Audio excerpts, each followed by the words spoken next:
Hi, I'm Clarissa, a psychotherapist, and today I'm going to ponder the question about why people, women in particular, stay in relationships that are clearly involving a narcissistic partner. And I'm going to use the story about the Tinder Swindler, who was a con man who lured many young women and into relationships under the guise of many promises and future fantasies. I'm also going to use the myth of vampires as a demonstration as to why and how this possibly can occur. So if I've piqued your curiosity, then please watch on. So the other day I was unfortunately looking on the news page of my iPhone, and I noticed an article on a woman who used to date the Tinder Swindler. So for those of you who don't know, Tinder Swindler was a Netflix show, and it was about an online dating scammer who would fleece young women from hundreds of thousands of dollars. But I was really curious to understand the headline of this article, which was "Why I Stayed." It didn't quite answer the question for me very well, but basically, if you watch the documentary, you'll see that this man was an attractive man who masqueraded as an incredibly wealthy millionaire. And he would meet these beautiful young women online, and he would love bomb them. He would send them beautiful messages, he would sweep them off their feet, he would give them so much attention, and usually within a short amount of time, confessed to them that he thought that they were the one and he wanted them to be his wife and have his babies. Now, we can understand the allure of this. Many a young woman, she's online dating, she might have been online dating for a while, and this handsome, rich man chimes in and decides that she is the most special, significant woman in the world. And the potency of this is that she, above all other women and all of the other choices that this man must have because of his wealth and his looks and his credibility and his jet-settingness, that she is the chosen one. So she feels very, very special. And herein lies the potency of the narcissist.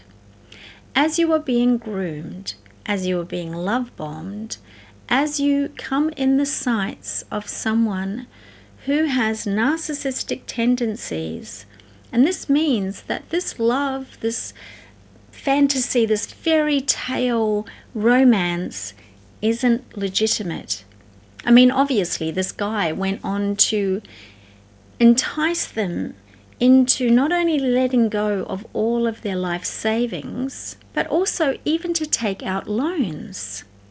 And he did this by staging accidents for himself and his bodyguards and having them convinced that he was I think it was a diamond seller or something like that. Send them pictures of his bodyguard being attacked and saying his funds were frozen and that he needed this money and she needs to get it for him because he can pay her back very soon.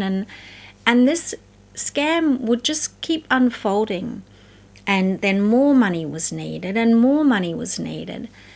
Usually by the time the woman was so enchanted that she kept surrendering more and more money to him. Now, some of these women cottoned on to the fact that they were being fleeced, and some hung in there for a little while longer. And it raises the question that if a woman knows, if somebody knows that they are being lied to, that they are being tricked, that they are being conned, that their lover is not genuine, why would they hang in there? So this is an extreme story, but it really got me thinking about this phenomenon because I work with people and I know people that have been victim to malicious, malignant narcissists that are con men, that are probably a little bit more psychopathic than narcissistic because this guy was particularly cold-blooded in his approach. And even though they knew they were in too deep, that their lover was not genuine, they were still indelibly attracted to them and stayed in the relationship. So how and why and how does this happen? Well, I like to use the analogy of the vampire. And I'm not the only one to do this, so I'm not going to claim it as my own. But I find the allure and the compellingness of someone with narcissism is the key to the enchantment. It's actually like being hypnotized. Now, I watched The Vampire Diaries with one of my kids, and it was really interesting because in that movie, in that series, it's a constant dynamic of this beautiful young woman who is being enchanted by these guys, these brothers that are vampires. Obviously, The Vampire Diaries leverages on young people's desire for this kind of intoxicating, unbreakable bond and enchantment. So this Tinder Swindler guy posed as a millionaire. Sadly, all of his money came from funds that he was fleecing from the women that he had on the boil in different countries, all believing that they were his number one future mother of his children. Now, not all narcissists are this sophisticated, and not all relationships that people fall into and get entranced into are so grandiose and fantastic. This is an extreme example. But what I want to focus in on is this vampirism aspect. So you have this character that is so confident. They're sort of cool, but they're confident. And you are the target, and I love that word, of their desire. You are the focus. When you are in their company, when you are in their sights, and I mean the crosshatch kind of sights, you feel like you're the only person there. They focus an awful lot of attention and adoration on you. Now, what this does is two things. One, it inflates your own latent narcissism. Yes, I said it. We liked being liked. We like being the center of attention.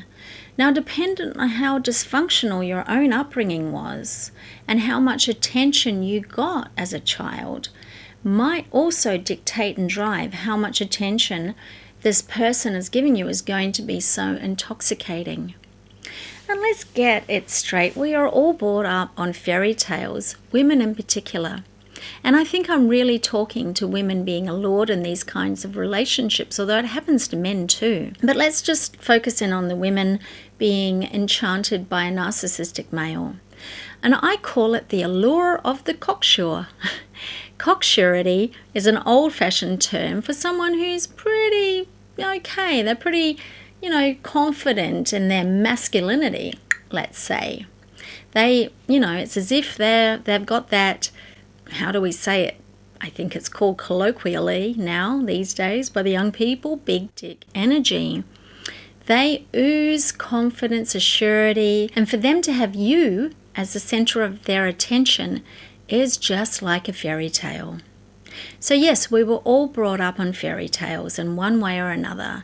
Even if you're a Gen Z, you've still got all of the Disney Channel and the princess things, and the prince comes along and he woos you and enchants you, and you are the one that he climbs up the mountain for. I mean, it's the theme of many, many stories. It's in our collective consciousness. It's an archetype. And so many people want this. They want to be blown away by someone. They want to feel that they're the only person in the room. Now, this can happen, and it's beautiful that it does. But usually, in real life, it's a slow build. It's not something that happens like love at first sight across the room.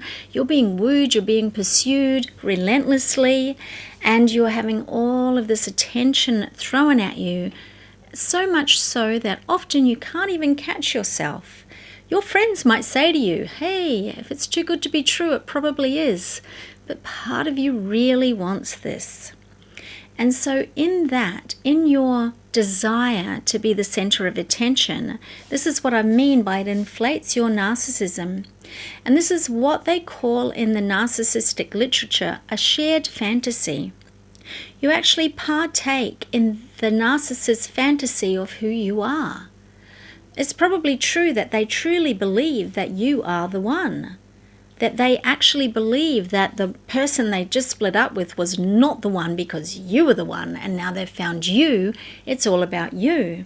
And you can easily be convinced into this because the moment you go into agreement with this, and the agreement can simply be giving your attention back to them, you get pulled into this fantasy almost like a hypnotism or an enchantment. Now, in the vampire stories, in the vampire diaries, it was very clear that in order for a vampire to enter your home, you had to invite them in. There's a certain magic about conceding and concession and allowing, about permission. In fact, it's a law of the universe that we need permission in some way, shape, or form. This permission, and this is all the stuff about consent as well, but in social sort of structures, permission isn't necessarily like I'm signing a contract or I'm giving my consent verbally. We give consent in a lot of ways, and a lot of the ways that we give consent is often by not saying a clear no, or not having the sophistication to set up boundaries that will indicate no. And also the other person on the other end of this not having the sophistication to pick up the subtle cues that are showing that you may be not quite interested or available. And so by falling into the enchantment of the attention, it might not even be a lot. It might be simply that he buys you beautiful dinners. For some women, this is enough. It's enough that he takes you out to expensive restaurants, buys you little trinkets, gives you gifts. He shows up with a flower, and looks at you and goes, "This is for you because I think you're the one." That's very intoxicating. It's very alluring. And so in your conceding to this, you are essentially opening the door and inviting them in to your space, to your heart, to your mind. Each time you get a text and you respond, you're inviting them in a step further. And so this is how that unwritten contract between the vampire or the narcissist or the parasite and their prey or their target or their object of desire is forged. Now, once the vampire enters your psyche, your home, they start to enchant you more. Most vampires don't just go in the room and jump on the throat. That was the old school black and white way. Actually, even then, when I was watching them when I was younger, there'd be this kind of dance of entrancement. And so the dance is never direct. They're not going to just dive on in there and bite your neck. They are going to woo you and solicit you into deeper levels of enchantment and entrapment. Because when the vampire bites, they want the neck surrendered. They're not a werewolf. They don't want to put up a big fight. They're not going to rip you to shreds. They want you to surrender your life's blood to them. And they get this by you continually giving over permission in a very subtle, quiet way. The seduction of a narcissist with the dinners and the gifts and the texts and the words and the flirting and the just saying the right thing at the right time is basically like you going, oh, really? And before you know it, their teeth are implanted into you. Now what happens then is that your life's energy starts to get drained from you. But it's done in a very invisible way again. It's like the women, each time they withdrew huge sums of their money from their bank to give to this Tinder Swindler guy. They did it kind of blindly. They were like, okay, I have to do this. They were sort of under duress. They were like, oh, I've got to save him. I've got to get him out of trouble. This is the love of my life is in danger. I must save him. So that's leveraging on her goodwill. And in a similar way, an average garden variety narcissist will do the same thing. They will leverage on your goodwill to surrender your life's energy. And in the vampire movies, when they've had a little feed, there's often a forgetfulness that comes over the eyes of the victim. Now, I like the Vampire Diaries because they've got this thing that they call compelling, where they tell a lie and they look into their eyes. The vampire looks into the eyes of the person they've enchanted or hypnotized or compelled and say, you will forget this has happened, or you will go and do this thing. Narcissists do something very similar. It's almost as if to say, you will act as if this isn't happening, as if there's nothing wrong here, because we're in this fantasy that you are mine and I am yours, and what can possibly go wrong? And so your life's energy is given over bit by bit by bit. And in every good vampire movie, you see the weakness of someone who's just had their blood sucked. Similar things happen, but to a slower and longer duration in someone who's in a relationship with a narcissist. The subtle drawing of your energy, and then the undermining, and the smoke and the mirrors, and the compelling you to not see the reality of what might start to go wrong, compelling you to avoid the truth that there are some giant holes forming in this relationship, that the partner is not so sweet anymore, that they're hurting you, that you're feeling drained and less than. And over time, in many narcissistically abusive relationships, the subtle undermining of your self-confidence is equivalent to your life's energy getting slowly drained away. And this is no fairy tale. It is certainly not good, and it seldom, if ever, has a happy ending. However, you are now so far ensconced into a relationship, you are having your self-esteem subtly drained away. When you've made a big mistake and you become aware of it, the tendency is for someone with really healthy boundaries and self-esteem is that they will leave, they will wipe the slate clear, and they will walk away. And they will cut their losses. They will just say, okay, that was a bit of a waste of my time and energy, but I smell a rat and I'm out. Someone who's had an upbringing that makes them more permissive to boundary violations, and who has given their approval over repeatedly, and maybe they've got a neurochemistry from their own upbringing that wires them to like the roller coaster kind of love. You know, a lot of women want the bad boy. They don't want the nice guy. He's boring. It's too even Steven. They want the one that's in and out. They want the one that's all passionate and then goes some more, withdraws and goes dark and then comes back again. So they're getting this intermittent reward, which is highly neurochemically intoxifying. And so they get kind of hooked on this sort of intermittent reward passion dynamic, or they think it's passion.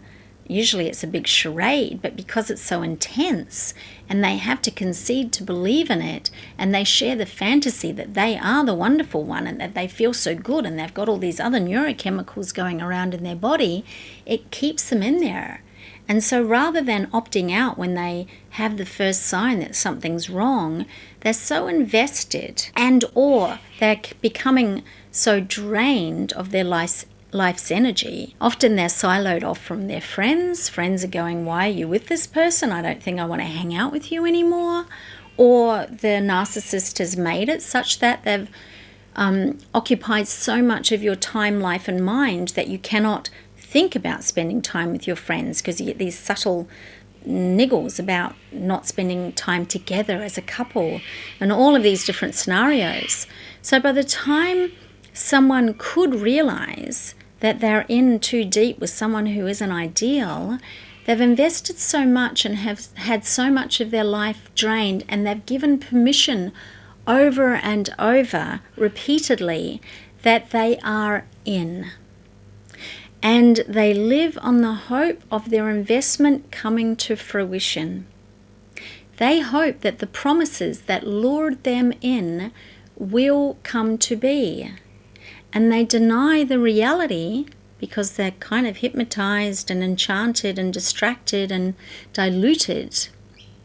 And they ignore the reality that this isn't healthy for them. And that's when you hear people talking about staying in the relationship as a way of, they've made their bed, they should lie in it. And it's better the devil you know. And, it's grass isn't greener on the other side. Like, I know what I'm dealing with here, so I may as well hang in there and hope things maybe one day return to a semblance of what they were in the first couple of months. But knowing in their heart that this is a lie. But because they have signed themselves away to this lie, to this fantasy, and signed away their will and their autonomy and their boundaries, so that they don't even know where their boundaries start and end. They're kind of confused and destabilized.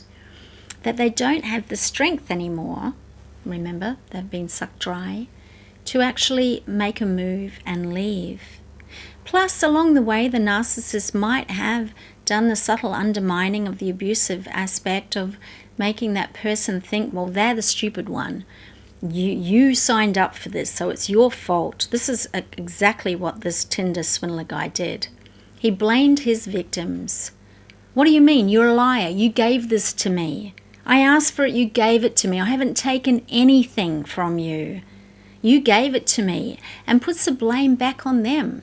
Victim shames them into further degrees of submission, shame, and humiliation. So in this, I've kind of answered the general question about why someone might stay in a relationship that is clearly not good for them. It's the enchantment that comes from having given away your permissions at a very subtle level repeatedly, so that you've kind of dug yourself into this hole.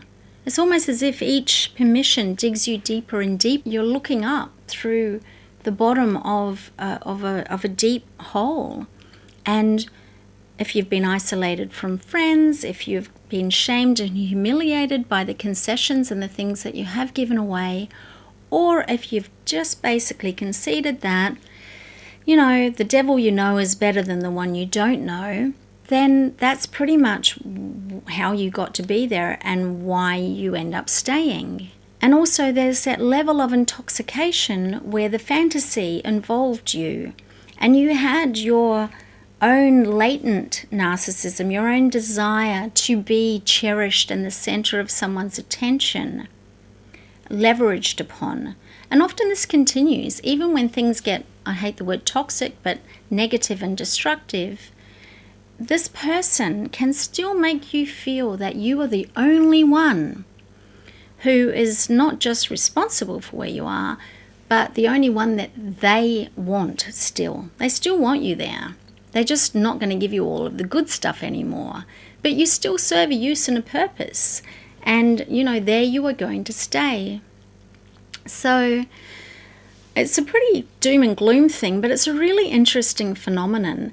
And I think if we look back through the mythical archetypes of vampirism and why that story has thrived, I think we see the mystical enchantment that we get hooked upon by allowing partners that display the grandeur and the power and the cocksurety and the confidence, and coupled with the intoxicating and alluring effects of intense adoration on you and focus and promises, the future where you will, in the story that I told, whether she will become the mother of his children. I mean, many a young woman want to be in this fairy tale relationship.